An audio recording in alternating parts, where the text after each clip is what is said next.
Hello friend. एक बार गुरु अपने कुछ शिष्यों के साथ बैठे हुए थे और अपने शिष्यों को ज्ञान बांट रहे थे। तभी वहां पर तीन बालक आते हैं और गुरु जी से कहते हैं, गुरु जी आप हमें अपना शिष्य बना लीजिए। गुरु जी मुस्कुराते हुए उन बालकों से कहते हैं, मैं तुम लोगों को अपना शिष्य तभी बनाऊंगा जब तुम लोग तालाब से इस बांस की टोकरी में पानी भरकर ले आओगे। तो तीनों बालकों को लगा बस इतना ही कार्य करना है। तभी तीनों बालकों ने टोकरी उठाई और तालाब से पानी भरने के लिए चल दिए।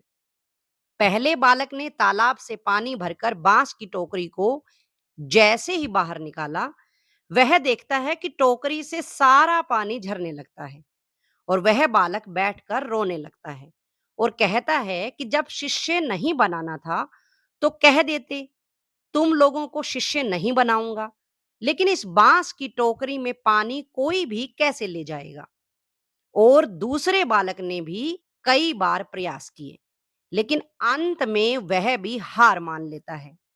दूसरा बालक यह कहने लगा कि गुरुजी हम लोगों को अपना शिष्य नहीं बनाना चाहते हैं, इसलिए हम लोगों को ऐसा असंभव कार्य दिया है जो हम तो क्या कोई भी नहीं कर सकता है। वहीं तीसरे बालक ने यह ठान लिया था कि मैं गुरुजी का शिष्य बनकर ही रहूंगा, चाहे इसके लिए मुझे कितनी ही मेहनत क्यों ना करनी पड़े। मैं इस बांस की टोकरी में पानी लेकर ही जाऊंगा। जब गुरुजी ने हमें ऐसा कार्य सौंपा है तो इसका जरूर कोई उपाय होगा।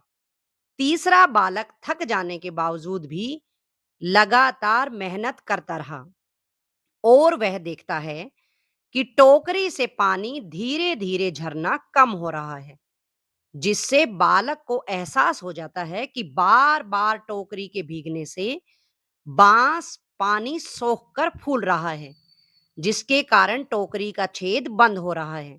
और अंत में बालक के लगातार प्रयास से बांस की टोकरी से पानी झरना बंद हो जाता है और तीसरा बालक पानी से भरी बांस की टोकरी लेकर गुरुजी के पास पहुंच जाता है।